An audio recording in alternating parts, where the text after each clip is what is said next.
Hello and welcome to another video. Being a millennial is particularly difficult. Apparently we're ruining the world and we're deluded. The people who call us deluded is often some older person who says back in my day and then tells you a story about how the world was so much more simple and so much easier to get things done. The latest thing which millennials are deluded about is retirement. According to recent research from Hargreaves Lansdown, 1 in 8 millennials believes that they can retire by the age of 55. However, the same article goes on to say that these millennials are deluded and are in for a nasty surprise. So why is the disconnect? Well, before we get going with the video, please make sure you hit that like button and hit that subscribe button so you don't miss out on any further videos. So firstly, millennials are anyone who was born between 1981 and 1996. And this group of people get a lot of hate on the internet. Apparently they're responsible for high levels of debt, job hopping, not leaving home and living with their parents, brunch, avocado toast, spending frivolously on holidays, the death of the 9-to-5 working day, and not smashing the like button for the YouTube algorithm. Often these claims come from older people telling you that back in their day it was so much more simple. Back in the day it was particularly different. You could go to university for practically free. You could get a good degree from a great university and walk into a nice high-paying job. And with that nice high-paying job, you could go around and buy lots of houses super easily. As we know, as a millennial, it is so much more difficult than it was then. Nowadays, it's been predicted that millennials are the first generation to have a lower standard of living than their parents. And this has led to many calling the millennials the lost generation. This is despite being better educated, more technology savvy, and more aware of their place in the world. And they're just going to be poorer in every single way. This is because we're just not being paid for it.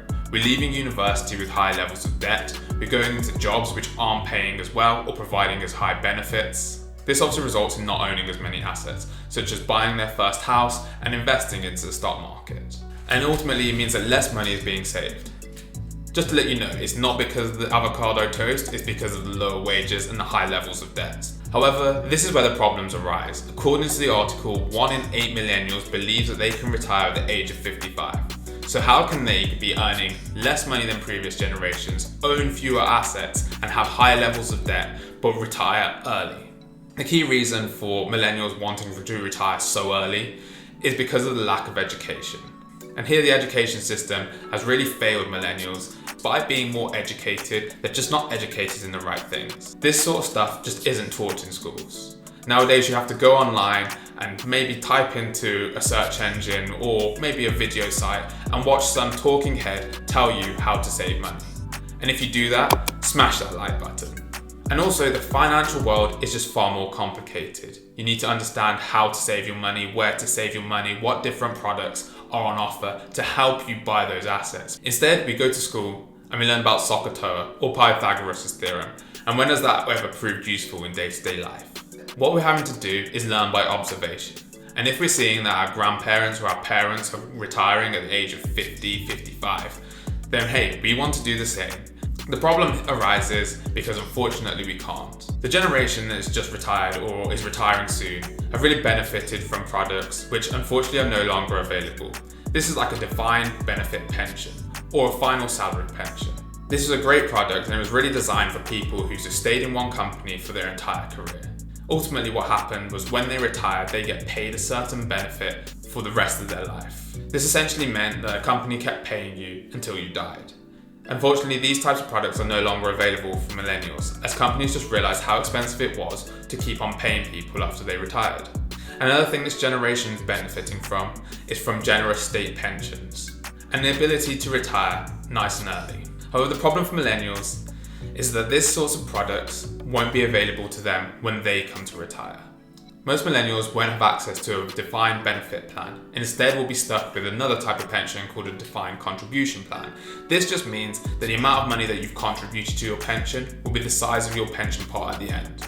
Meaning that the more money that you contribute to your pension, the more money you'll be able to spend when it comes to your retirement. There's no guaranteed income like those people who are on a defined benefit plan. A defined contribution plan means that your money is dependent on how it performs over the many years in which you invest. Whilst we're seeing our parents and grandparents retire nice and early, well before the state pension date of 65, we as millennials are having our date in which we can retire pushed back further and further. The age that people can draw down their retirement right now is 55. However, this age is going to increase to 57 in 2028, well before any millennials even retire. And to draw down your state pension, it's probably going to be closer to 68 rather than 65, the current age currently is right now. Now, the research from Hargreaves Lansdown states that 1 in 8 millennials wants to retire at the age of 55. However, on average, the millennials want to retire at the age of 63. That is a massively optimistic goal for any millennial.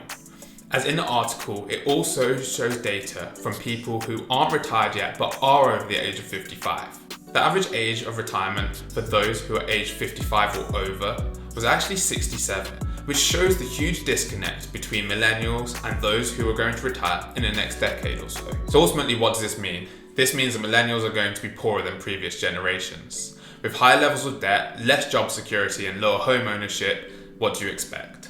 However, there is always something you can do, and that is buck the trend.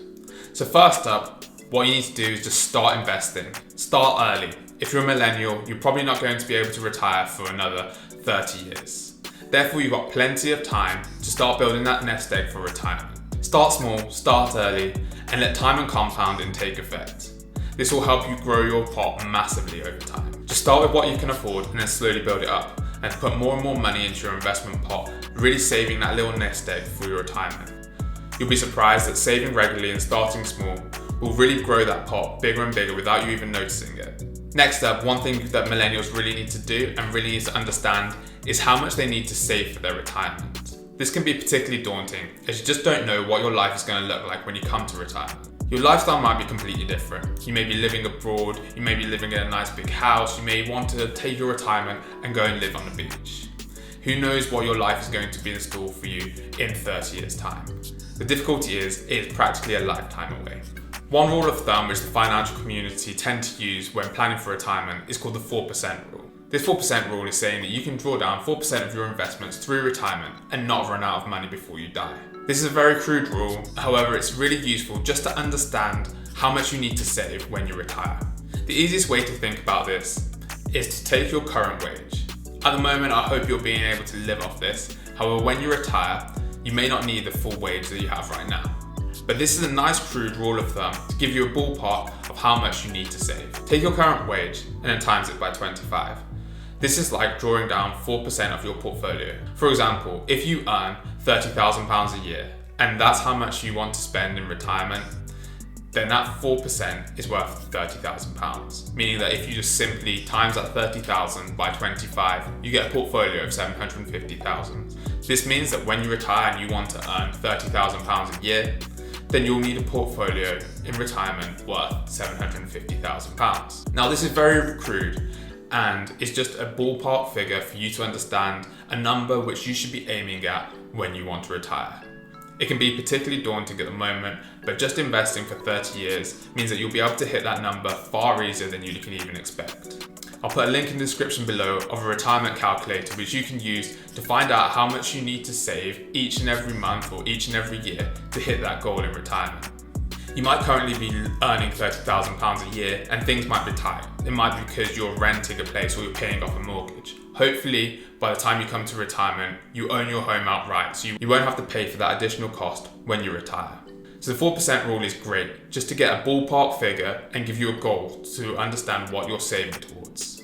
Having that goal is so important as it really gives you a target to aim for. As we know, without any goals, you just kind of meander around and don't really hit anything. So this really gives you a goal, and to be quite honest, it doesn't matter if you achieve it, even if you're close, you'll still have loads of money to enjoy during retirement. And the last thing you need to understand is what products are available to help you save for retirement. I've mentioned before that using products such as Lifetime ISA to save for retirement is a perfect product for many people. However, there are also products such as a self-invested personal pension, which can really help you save your money and save for your retirement. And make sure that you're taking advantage of all products that your employer are providing you. Many employers help you save for retirement and provide you with a retirement plan. This means that as an employee, you deposit money into that plan and normally an employer matches it. This is great because essentially it's free money and helps you get to that retirement number that little bit quicker. Overall, millennials are going to be in for a shock. They're poorer than other generations despite being more educated and aware of the world. However, don't give up. There is hope for millennials now. We've got so much time before we retire. We can make a difference right now. You can benefit from the time that we have between now and retirement to save up for that goal. And just start small and build, and then you'll hit your target before you even know it. Saving a little bit of money and investing it for the future will enable you to live that life just that little bit better when you come to retire. It can seem particularly daunting right now, but just starting small and building up, and you'll be just fine. I hope you found this video useful, and I hope it's given you a few tips to get in that mindset of saving for retirement to make sure that you have enough money to enjoy your life then. If you have, please make sure that you hit that like button and hit that subscribe button so you don't miss out on any further videos. And I'll see you next time.